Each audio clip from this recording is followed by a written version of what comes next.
मित्रांनो, पार्टी करायची आहे तर मग चला ना, सोलापूर बरोबरच विजापुरात प्रसिद्ध असलेल्या चाचा मच्छी ढाब्यावर. चाचा मच्छी ढाबा, विजापूर रोड, टाकळी, सोलापूर. संपर्क 9765 विमानतळासाठी आम्ही किती कष्ट घेतले आहे हे जनतेला माहिती आहे. खूप लोकांना श्रेयवाद घेण्याची सवय आहे अशी टीका धनंजय महाडिक यांनी केली आहे. 20 वर्ष कोल्हापुरातील विमानसेवा बंद होती, मात्र मंत्री असताना त्यांना देखील ते करणे शक्य झाले नाही. 100 वेळा मी DGC कडे जाऊन परवानगी आणल्या आहेत. आंतरराष्ट्रीय विमान येथून निघतील यासाठी मी प्रयत्न करणार असल्याचे देखील धनंजय महाडिक यांनी म्हटलं आहे. मग सांगितलं मी, विमान जे तिरुपती विमान बंद झालेलं होतं ते कोल्हापूरहून स्टार एअरचं विमान 31 मार्चपासून आता तिरुपतीला आठवड्यातून 4 दिवस सुरू होणार आहे. ही आत्ताची खुशखबरी आहे. तरी श्रेयवाद जो आहे तो या विमानतळावरून होताना पाहायला मिळतोय.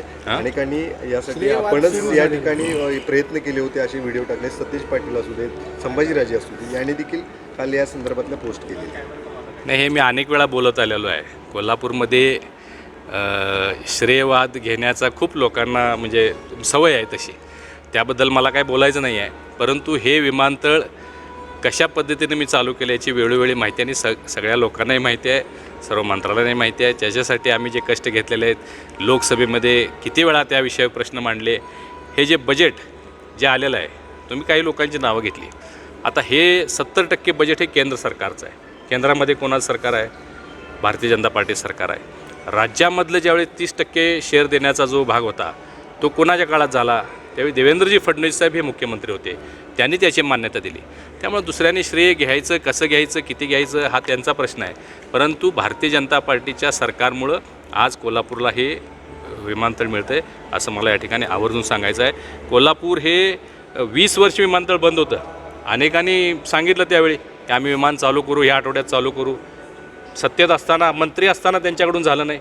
मी सांगितल्याप्रमाणे ज्यावेळी एअरपोर्टचे चेअरमन मोहापात्रा होतं, मी मगाशी त्यांचं नाव घेतलं, आज ते नाही आहेत आपल्यामध्ये, ते वारले. परंतु त्यांनीसुद्धा कोल्हापूर एवढं छोटं आहे आणि तुमच्याकडे कसं विमानतळ चालेल, कशी विमानसेवा सुरू होईल अशा पद्धतीत त्यांनी हे केलं होतं. आणि त्यांना 30% शेअर जो राज्याचा आहे, मी त्यावेळी राष्ट्रवादीचा खासदार होतो, 30% शेअर जो राज्याचा आहे तो तुम्हाला मिळणार नाही अशी त्यांची भूमिका होती. मी मुंबईहून एका दिवसात येऊन अमल महाडिक आणि चंद्रकांत दादांना घेऊन फडणवीस साहेबांना भेटून लॉबीमध्ये 30% शेअर जो होता 65 करोड रुपये, 64 करोड काहीतरी, त्याची सही घेतली आणि त्याचं त्या रात्रीत पत्र घेऊन जाऊन मी ज्यावेळी दुसऱ्या दिवशी चेअरमनना दिलं, त्यांनी हे आश्चर्यचकित झाले, ते थक्क झाले आणि तिथून सगळी प्रक्रिया झाली. हे श्रेय घेणारे घेऊ देत, पण आपल्या विमानतळाच्या परमिशन जे मागावं लागतात DGCकडे, ती फाईलसुद्धा नव्हती. हे सांगत होते विमान उडणार आहे, ह्याची फाईल बनवायची कुणी, याची डिझाईन्स बनवायची कुणी, कलेक्टर ऑफिसनी का एअरपोर्ट अथॉरिटीनी, ह्याच्यातसुद्धा वाद होता. हे पैसे मी घातलेले आहेत त्यावेळी, हे डिझाईन्स मी बनवलेले आहेत आणि ती फाईल सबमिट केलेली आहे. कारण त्यावेळी विमानतळ सुरू नसल्यामुळं यांच्याकडं बजेट नव्हतं, हे बनवू शकत नव्हते. कलेक्टर ऑफिसकडं अधिकार नव्हते की याचं डिझाईन बनवायचं. हे सगळे डिझाईन्स आपण बनवले. DGCकडं मी 100 वेळा गेलो असेल DGCकडं परमिशन मिळण्यासाठी आणि ती परमिशन मिळाली. 30% शेअर मिळाला. पहिलं विमान ज्यावेळी चालू केलं होतं 18 सीटर, तुमच्या लक्षात असेल, ती एअरलाईनसुद्धा यायला तयार नव्हती. 6 महिन्याचे ॲडव्हान्स पैसे भरतो म्हणून सांगणारा मी खासदार होतो. मी जिल्ह्यातल्या सगळ्या उद्योजकांना बोलवून बैठक घेऊन त्यांच्याकडून वधवून घेऊन 6 महिन्याचे सगळ्या तिकीटचे साधारण 2 करोड रुपये आम्ही भरण्याची तयारी दर्शवली. त्याच्यानंतर ती विमानसेवा इथं आली. ते पहिलं विमान मी इथून घेऊन गेलो. त्यामध्ये बचत गटाचे लोक होते, पत्रकार होते, शेतकरी होते, अन्य समाजाचे लोक. माझ्या खर्चानं मी मुंबईला नेलेले, तुम्ही त्याचे साक्षीदार आहे.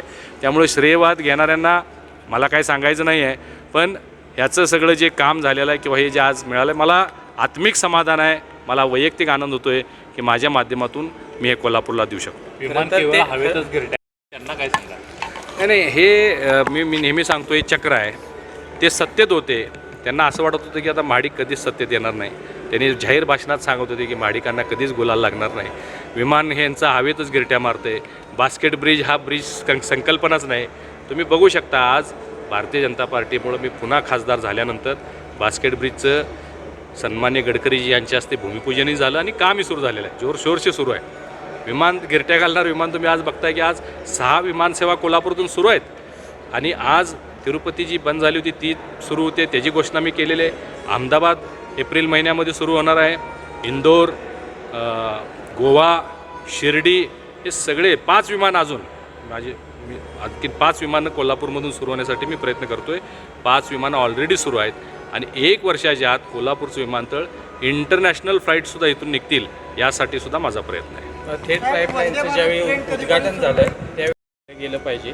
मात्र आता या टर्मिनल बिल्डिंगच्या उद्घाटनावेळी शिवेवाद नेमका सुरू झालेला आहे. नाही, मी नेहमीच असं मानतो की ज्याचं काम त्यांनी बघावं, त्याचं श्रेय त्यांनी घ्यावं. आता ह्याचं श्रेय कुणी घ्यायचं हा त्यांचा प्रश्न आहे. परंतु थेट पाईपलाईनच्या बाबतीतसुद्धा मला लक्ष घालावं लागेल असं वाटतं आहे.